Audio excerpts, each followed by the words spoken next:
Guys, magandang gabi po sa inyong lahat. Kasama natin si kaibigan. Hindi ko inaasahan na puntahan tayo para na ihatid po ang babala. Malapit na po ang pasukan, Pitsa 8. Mag-ingat po kayo para po ito sa inyo. Mga nanay, para po ito sa inyo. Pakinggan po ninyo para malaman po ninyo itong impormasyon ng ating kaibigan na pumasok. Sobrang sama po ito. Parang kinakabahan din po ako mga idol dahil sa nakikita ng ating kaibigan. Guys, ito po ang sabi ng ating kaibigan. Nag-alala po ako kasi malapit ng pasukan, Pitsa 8. May nakita po ang ating kaibigan, guys. Kaya kung mayroon mo kayong mga bata ngayon na nag-aaral na tatawid sa tubig, 10-year-old, 12-year-old, 14-year-old, huwag po ninyong hayaan na mag-isa po silang pupunta sa school, tatawid. Kailangan po na masamahan ninyo. Dahil bigla daw itong nakita ng ating kaibigan na may mga pagbaha at landslide. Maraming salamat kaibigan. Napaka importante talaga yung babala po ninyo nakikita. Guys, malapit na po ang pasukan sa eskwelahan. Tag-ulan po mga idol. Tandaan po natin kung mayroon tayong mga bata nagka-edad ng 14-year-old, kailangan po mga magulang, huwag po natin hayaan na mahuli tayo. Kailangan po ihatid natin mga kaibigan dahil si kaibigan ngayon nagbabala. Mayroon po silang nakikita sa panahong ito, may makasagupa ng malalakas na paglaki ng tubig na hindi namamalayan po ninyo. Kaya ipinapaalala ito ng ating kaibigan dahil nakapasok po ito sa kanilang kaharian itong impormasyon. Para po ito sa mga bata. Guys, sobrang sama po itong informasyon ng ating kaibigan dahil malapit na ang pasukan ngayong Pitsa 8. Kaya itong informasyon ng ating kaibigan, hindi po ito masama mga idola.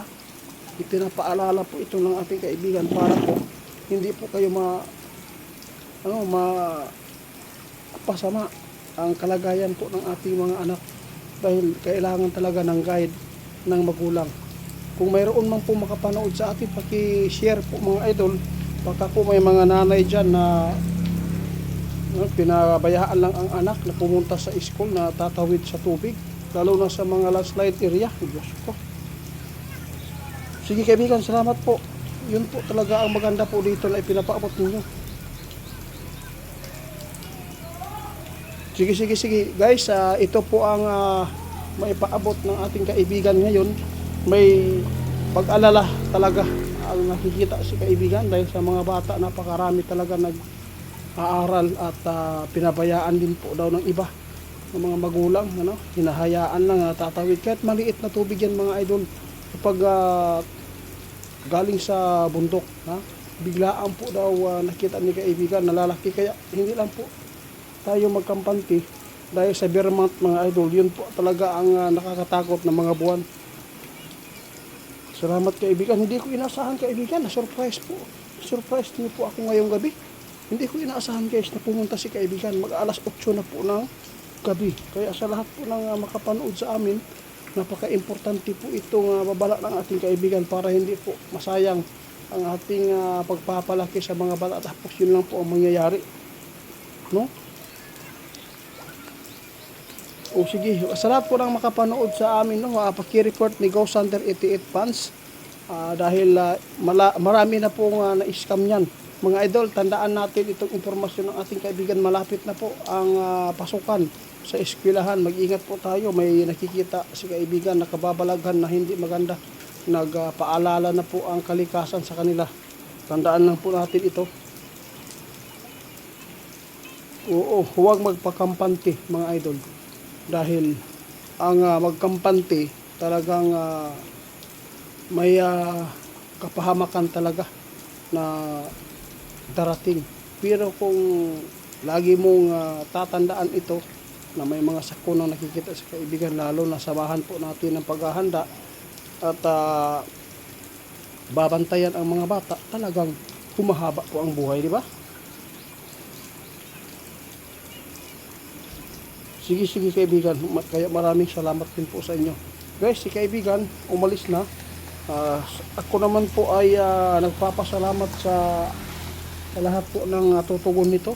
Mag-ingat po kayong lahat mga idol dahil si kaibigan nag-alala po talaga siya ngayon sa kalagayan po sa panahon. Hindi maganda ang panahon. May nakikita si kaibigan talaga na masama na darating po, lalo na sa pasukan, mga bata. Nagpaalala si kaibigan dahil nakikita ng ating kaibigan may mga magulang talaga na nagpabaya. Guys, paki-report ni Ghost Hunter 88 Fans po. Baka ma-scam kayo. Maraming salamat. Nagpaalala si kaibigan ha, ang sakuna o kalikasan ay nagbabala na sa mga kaibigan natin, kaya lagi po nating binabantayan. Hindi lang po kaguluhan po sa bansa natin ang pinapaabot nila sa atin. Marami pa tulad po ng dilubyo.